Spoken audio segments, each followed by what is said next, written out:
What is going on? Half my mower's missing. It looks like Chunk was here from the Goonies and freaking gobbled it right up, I guess. That'd be awesome if it was that big. That'd be awesome. But I cut the frame off.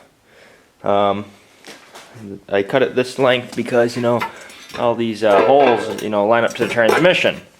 The transmission's right there, so I'm going to bolt it onto that, both pieces. Then, you know, I'm going to put it on the frame. And then with the jack, you know, adjust, you know, how high I want the front part of the frame and the second part of the frame, and weld them up, you know, so it sits real low and sweet. Well, the people who originally told me to restore this probably are going to hate what I'm going to do next. I already boxed some of the frame out. These pieces were here, this piece went right here. Boom, like that.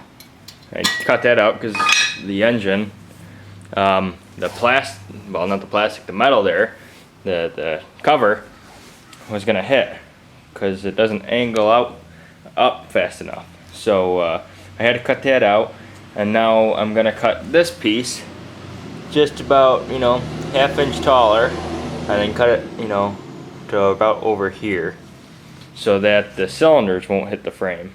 And then it should go in there and it should fit nice and tight. The brakes aren't even on the machine and they're serving a purpose. Look at that. Still breaking stuff. So now, there you go.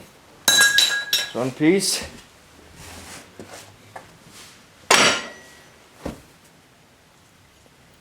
Hot. There's a second piece. So now you can see it kind of staircases up. Got the engine in, and look at that fitment right there. Holy cow. Less than a 16th of an inch. And now what I have to do is I have to raise the entire clutch assembly because I put a plate down here to hold the engine on because the frame isn't narrow enough to grab the engine mounts. So I put this piece of steel down there that came from this mower over here, right there. And now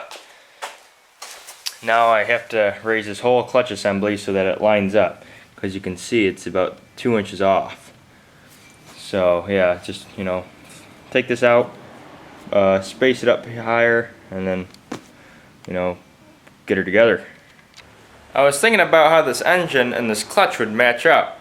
There was a problem with, you know, the drive shaft not being low enough and the transmission not being high enough. So the transmission can only be so high. So that's the only variable, is the drive shaft and the clutch and the engine. Because that's all hooked up and that's got to be straight. So anyways, I took out that plate right there and I just threw the engine back in it, and it lines up pretty good with it just resting on the freaking arm that hangs onto the tire.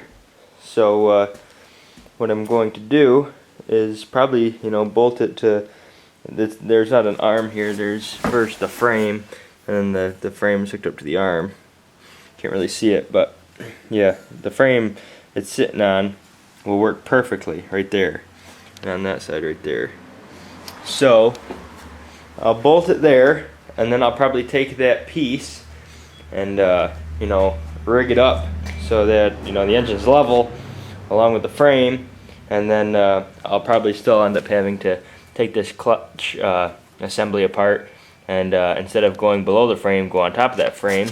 It should line up good because the engine's a little bit higher than the drive shaft right now, or in the clutch. So yeah, that should work. I took that piece of steel plate that was originally hanging onto the engine and I cut it up. There's two pieces out of the three. The third piece is under the engine, holding onto the engine. I have the engine where I want it, where the clutch will work, and, you know, I can still steer. The only thing is I have 2 inches of clearance on like each side.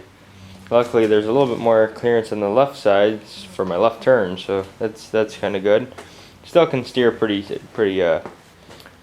tight, but I'm going to grind up the paint and then weld it up, that one steel piece, and then it'll give me, you know, where the engine's going to go, and then I'll drill 2 holes for the front.